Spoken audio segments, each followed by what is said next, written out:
Alors, on a parlé d'aîné, on va parler là même peut-être de doyen, parce que ça fait quand même un moment, il a fêté ses 25 ans. 25 ans de carrière. 25 ans de carrière. 25 ans. Il n'y a pas longtemps, je crois que c'était le mois dernier. Alors, Onel Mala, c'est la première image qu'on te propose. Qu'est-ce que tu as à dire de lui, de l'homme, de son œuvre? Onel Mala, c'est la meilleure voix du gospel francophone. Et ça, je le dis avec tous mes sens. Je le dis en pesant tous les mots. C'est quelqu'un qui a le talent. C'est quelqu'un qui est passé par un moment très difficile, que le Seigneur est en train de restaurer. Mais personnellement, c'est quelqu'un qui m'a beaucoup aidé dans ma carrière. Vous savez, on a eu, il avait un concert au Burkina. Et puis, ils ont souhaité que je les accompagne. Je suis arrivé au Burkina. Il devait jouer dans une très grande église, une église de près de 7000 places, l'église de Papa Karambiri, du Pépé Karambiri. Et c'est Onel Mala, puisque c'était son concert, c'est lui qui devait chanter.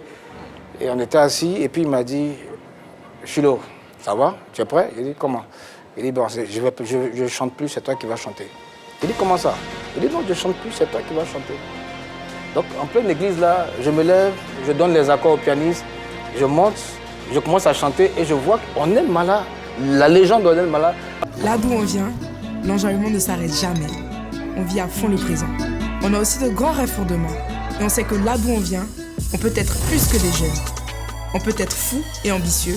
On peut être tout ce qu'on veut. Ivoire Mix, soif de plus. Derrière moi, en train de faire mes chœurs. Honnêtement, j'ai failli pleurer sur scène.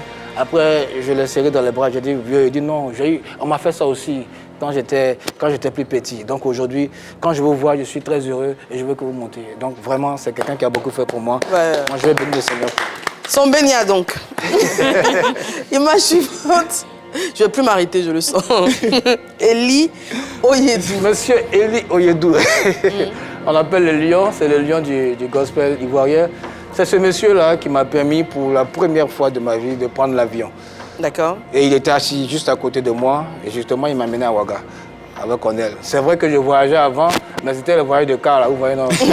Car, on dit on va au Ghana, car, tu n'es pas un artiste tout, donc on te donne ton transport, tu prends le car comme tout le monde. Et puis c'est le monsieur-là qui m'a permis de prendre pour la première fois l'avion. Il est dans ma carrière. C'est vrai que les gens pensent qu'on s'entend bien, mais on a beaucoup d'écueils, hein? On a beaucoup de points de dissension. Voilà, les discords. Et comment vous gérez?